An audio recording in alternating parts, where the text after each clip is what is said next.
water. According to the U.S. Geological Survey, the average American uses about 80 to 100 gallons of water per day.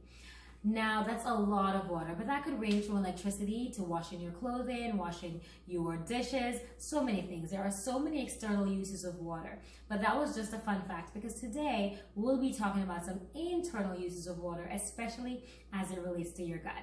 So hello again, welcome to the third health law along the 8 that we'll be discussing, and the one today is water. If you are seeing this video for the very first time, then please stop, scroll down, look for the video that says first health law, that is nutrition, and then follow along. The order is very important.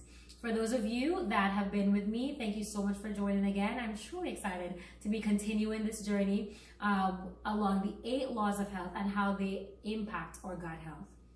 So today, as I said, we'll be discussing water.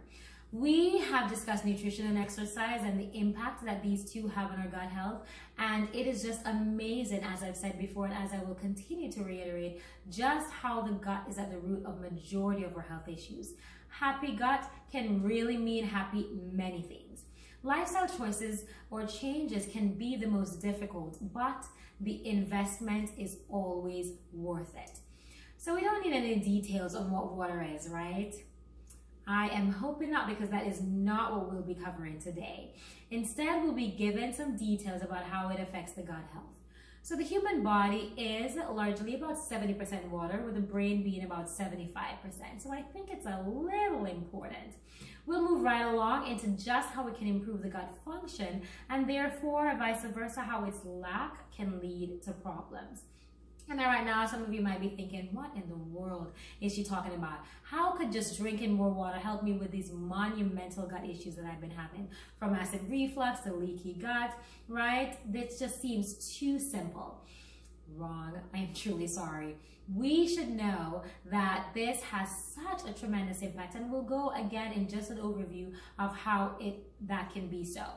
We know that the process of digestion starts in the mouth, right? Because the saliva releases enzymes to help digest, especially beginning in the mouth, carbohydrates or starch. There is an enzyme called ptyalin that helps with this. And how is water important? The saliva is made up of 98% water. And therefore, without that, there will be no digestive process. Think about it. If you don't have enough saliva, you keep drinking and drinking because your mouth is really dry. So we need that digestive enzyme to be able to start that process of breakdown in order for you to have less chance of bloating, gas formation, and just improved assimilation of your nutrients. So we also wonder about the importance of the gut lining. We know that any mucosal lining, which in the sense of the digestive tract starts from the mouth all the way to the anus, needs to be completely moisturized. That helps with its absorption as well as secretion. So that again is another important factor. Also, we know really from anybody that has constipation or have had any problems with their food just moving along, water is very important for gut motility, just moving things through and helping to treat this constipation, helps to relieve toxins from the body, decrease inflammation along your intestinal tract, and just improve the soluble fiber and simply get rid of things that do not need to be sticking around. So having a good bowel movement once a day is not normal.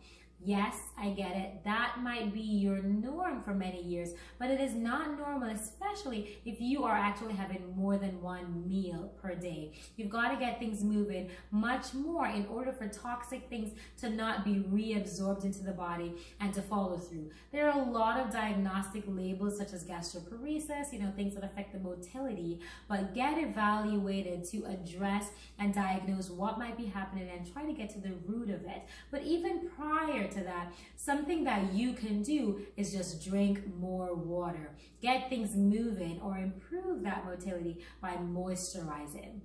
So this water is also heavily connected to the gut microbiome. You knew we were going there, right? Because we've been talking about the microbiome since the very beginning. It is heavily involved in every process. Soluble fiber, as I mentioned earlier, is critical for the health of your microbiome.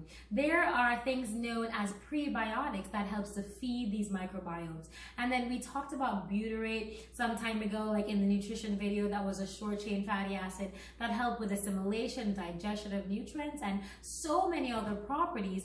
And this butyrate needs that soluble fiber. But the thing about soluble fiber is that without water, it is ineffective. This is the type of fiber that actually pulls water into the gut to help get things moving along. And this is how you get rid of toxins and just keep that motility. So in order for you to really feed your microbiome, in order for you to help this, you really need to have water. Another thing that's important is a process called hydrolysis, which, as you can probably imagine from the name, hydro has to do with water. So hydrogen and oxygen molecules come together to make water, and they break up fat and they break up protein. Obviously, things need to be broken down all along the GI tract in order for them to be absorbed and used. So those were a number of things that we went through, and that is just the gut health. And again, just an overview, because water does help with the brain, with brain fog, memory issues, concentration, as well as the skin. So we talked about all those things, all those different uses, but let's get now to the practical level. How much and how is this really possible? So it is suggested that you drink water according to your body weight. So whatever your body weight is in pounds, you want to take half of that and drink that much water in ounces. So for example, if you weigh 150 pounds, you'll take half of that, which is how much? 75, right? So you'll take 75 and you'll drink 75 ounces of water per day. So half of your body weight in pounds, that's the amount of ounces of water that you'll need to drink per day. Obviously, this will be dependent as well on your activity level. If you're sedentary versus if you're pretty active, if you work inside or outside, especially in this Florida heat where it's very hot and you're losing a lot of water through sweat. Those things, your habits, your internal function, if you're in detox, all these things will be taken into consideration to determine how much water you need. So that's the how much. Now for the how is it possible? Honestly, that part is really going to be dependent on you and what works for you. There are a lot of different ways that you could try. For me, I tend to carry this big bottle of water with me every day. It is a very big bottle, but it is a visual reminder for me of how much water I need. So how much I drank already, you know, that's my success, so something to celebrate, right? And how much I have left. As you can see, I haven't been very good today. The struggle is real, but this is the challenge for the amount that I need to complete. So for me, the visual is important so that I don't have to keep remembering how much did I drink already, how much do I have to drink. It's always a reminder and always on my desk so I know how far I have to go and how successful I was today.